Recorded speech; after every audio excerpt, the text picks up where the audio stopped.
শুধু দর্শনার্থী ভক্তবৃন্দ, আমাদের যে চৈতন্য মহাপ্রভুর যে ভবিষ্যৎবাণী, ভগবানের যে দিব্য নাম হরে কৃষ্ণ মহামন্ত্র প্রচার, এই মহা হরিনাম সংকীর্তন সারা পৃথিবীতে যত ইস্কন মন্দির আছে সমস্ত জায়গাতে আমরা ভক্তরা সমবেত হয়ে মহা হরিনাম সংকীর্তন করছি। তার একটাই উদ্দেশ্য, বাংলাদেশে ইস্কন এবং সনাতনীদের ওপরে যে একটা কিছু চলছে আমরা কম বেশি সকলেই জানি। তো বাংলাদেশের ইস্কন এবং সনাতনীদের শান্তি ও ঐক্য কামনার জন্যে আজকে ইস্কন মায়াপুর আজকে থেকে প্রতিদিন এই সন্ধ্যা আরতির পরে রাত 8:30 পর্যন্ত মহা হরিনাম সংকীর্তন হবে। ভগবানের কাছে প্রার্থনা, এটাই একমাত্র উপায় জগতের শান্তি ফিরিয়ে আনা। ভগবানের যে দিব্য নাম, এই নামই জগৎকে মঙ্গল করতে পারে। জগতের যে ভগবানের যে দিব্য নাম, এই নামই জগতে শান্তি ফিরিয়ে আনতে পারে। ভগবানের যে নাম, এই নামই জগতের ঐক্যবদ্ধ ফিরিয়ে আনতে পারে, মঙ্গল ফিরিয়ে আনতে পারে, সমৃদ্ধি ফিরিয়ে আনতে পারে, শান্তি ফিরিয়ে আনতে পারে, আনন্দ ফিরিয়ে আনতে পারে।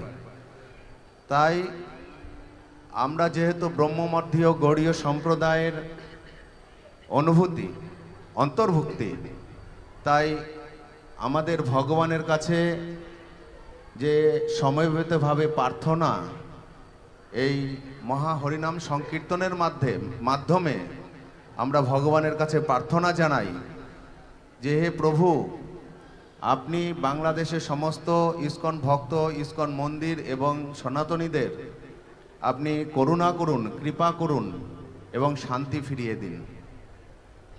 তাই আপনারা যারা আছেন এবং মায়াপুর টিভিতে আপনারা দর্শন করছেন, শুনতে পাচ্ছেন, আপনারাও এই হরিনাম সংকীর্তনের দ্বারা এই সমাজের কল্যাণ, শান্তি এবং শৃঙ্খলার জন্য প্রার্থনা করুন।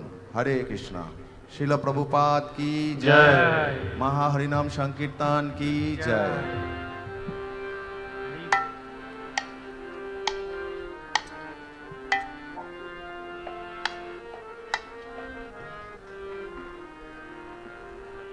তো একমাত্র কলিযুগের আশ্রয়বাবু খুব সুন্দর বলেছেন, আপনাদেরকে শুনেছেন যে একমাত্র শান্তির উপায় হচ্ছে এই হরিনাম।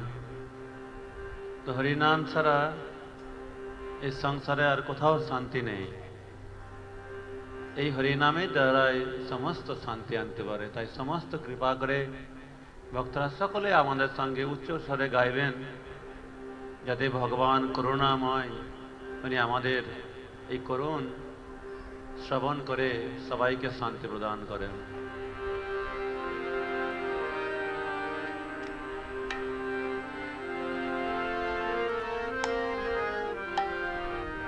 হরে কৃষ্ণ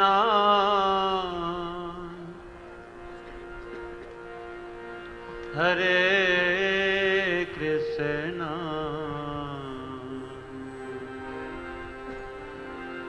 কৃষ্ণ কৃষ্ণ হরে হরে